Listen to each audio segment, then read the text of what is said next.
Untuk teman-teman yang komen dan pertanyaannya belum dijawab, mohon maaf, mohon doanya semoga tetap diberi kelapangan dan kelancaran jadi bisa bantu teman-teman. Assalamualaikum warahmatullahi wabarakatuh. Ketemu lagi dengan teman-teman. Kita bahas pertanyaan selanjutnya ya. Dari Ibu Truli Trianasari. Dok, bapak saya usianya 65 tahun. Kemarin patah tulang di pinggul dan paha sedikit. Jadi patahnya di pinggul dan paha ya. Apakah bisa dioperasi, Dok?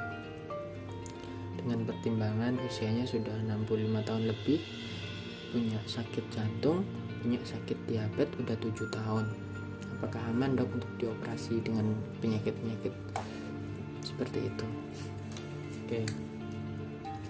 Pertama, patahannya kalau dibilang pinggul, kemungkinan di sini. Jadi mangkoknya ini ikut pecah bisa. Terus paling sering pada orang tua yang seperti pernah kita bahas adalah di lehernya, tulang paha itu paling sering kalau dia jatuh. Memang di situ adalah area yang lumayan tipis lah istilahnya, tulang sering patah pada orang tua. Pertanyaannya apakah bisa dioperasi? Bisa. Tapi pilihan untuk operasi atau enggak itu balik ke keluarga, balik ke pasiennya sendiri, dan dilihat aktivitasnya sebelum operasi. Jadi misalkan bapaknya masih aktif 65 tahun ya, itu sebelum jatuh dia masih aktif jalan-jalan, pengen gendong cucu, mungkin masih lari-lari pagi, olahraga, mungkin sepeda atau renang segala macam. Biasanya kalau aktif seperti itu dia lebih ingin untuk operasi biar bisa kembali ke aktivitasnya. Cuman kan ada juga orang yang usia 65 tahun tapi karena berbagai macam faktor dia udah gak banyak aktivitas. Bisa aja mungkin karena punya stroke, penyakit lain yang mengganggu gerakan, dia gerakannya gak terlalu aktif. Jadi ya mungkin banyak duduknya, nggak banyak olahraga, nggak banyak gerak. Kalau pada pasien seperti itu biasanya arahnya lebih ke nggak operasi. Itu dari segi aktivitas sebelum jatuh ya, pengen kembali beraktivitas atau bisa tidak beraktivitas. Soalnya operasi atau enggak sama bolehnya, dalam artian kalau dioperasi ya fungsinya mendekati semula. Kalau nggak dioperasi nggak masalah, istilahnya patah tulangnya ini tidak mengancam nyawa, cuman ya bikin nggak bisa gerak.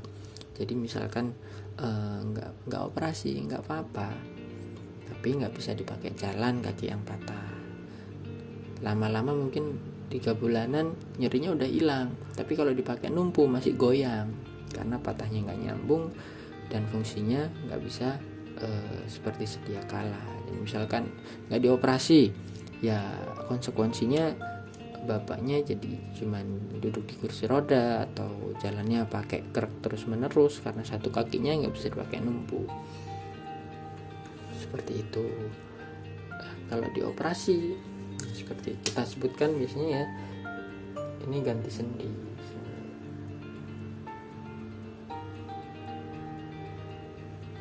Sendi untuk menggantikan fungsinya yang patah ini, karena untuk nyambung dia udah sulit sekali. Kalau ada kasus mangkoknya juga patah, kita lihat patahan mangkoknya. Kalau cuma dikit biasanya nggak masalah, cuman kalau lumayan parah biasanya kan dioperasi sekalian operasinya.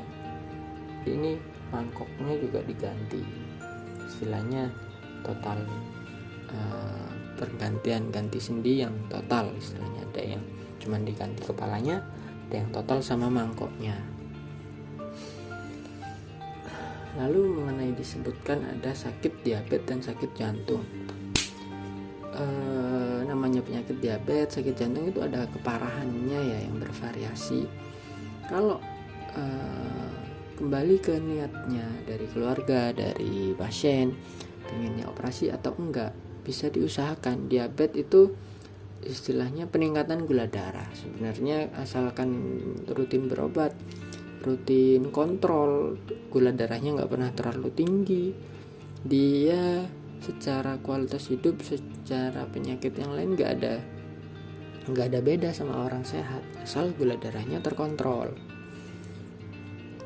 Lalu yang kedua sakit jantung itu macam-macam ya, gara-gara darah tinggi jantungnya bengkak, atau emang dasarnya istilahnya ada gangguan irama, macam-macam. Kalau emang niatnya pengen operasi, ya kita akan bantu siapkan dari pihak dokternya. Bilang aja, dok saya pengen operasi, punya sakit gini, konsultasi dulu aja sama dokter bedah tulangnya yang di dekat darahnya mbaknya. Bisa nggak dok? Nanti biasanya akan dikomunikasikan ke dokter spesialis jantung, dokter spesialis penyakit dalam, untuk diterapi sakit jantung dan diabetesnya dioptimalkan untuk operasi.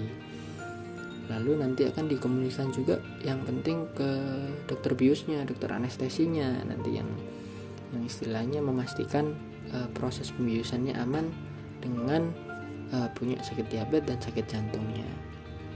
Kalau dibilang resikonya ya sama, resiko pembiusan ada resiko operasi. Namanya resiko operasi itu masang implannya di iris ya, jadi ada resiko nyeri lukanya ya, nanti kalau lukanya udah sembuh ya nyerinya hilang.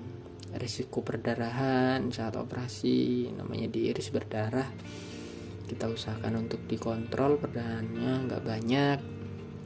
Lalu resiko infeksi harus disebutkan tetap ada ya, namanya luka besar, perawatan lukanya harus bagus, diabetesnya harus dikontrol biar nggak sampai lukanya banyak karena diabetesnya. Jadi ini istilahnya adalah halangannya bisa kita cari solusinya, tinggal istilahnya niatnya aja. Ini ngelewati halangan banyak, tapi nanti harapannya adalah bisa jalan seperti sedia kala. Yang jalur satunya ya udah milih jalur yang nggak harus melalui banyak halangan ini, cuman ya jadi nggak bisa jalan karena kakinya patah. Seperti itu ya. Jadi pilihan tindakan kita tentukan berdasarkan faktor pasien, keinginan keluarga, keinginan pasien seperti apa. Dokter cuma bisa membantu, mengusahakan seoptimal mungkin. Resiko kita nggak berani jamin, oh pasti aman, pasti bagus, nggak bisa. Kalau saya ngasih contoh paling sering biasanya kayak orang berangkat kerja, berangkat pulang kampung, boleh milih naik motor, naik mobil, naik bus, naik pesawat, naik apapun boleh, tetap ada resiko kecelakaan sekecil apapun. Semuanya pasti nggak pengen, semuanya pengen pulang kampung, ketemu keluarga, berangkat kerja, terus segala macam, pengen nyampai ke tujuan. Tapi pilihan transportasi apapun ada resiko. Motor bisa kecelakaan, mobil bisa kecelakaan, pesawat aja bisa jatuh. Kita semua nggak pengen terjadi, tapi itu namanya resiko. Resiko itu bukan cuma di tindakan medis, tindakan sekecil apapun yang kita pilih ada resikonya. Seperti itu, mungkin bisa dijadikan bahan pertimbangan. Semoga diberikan jalan, semoga diberikan kemudahan. Assalamualaikum warahmatullahi wabarakatuh.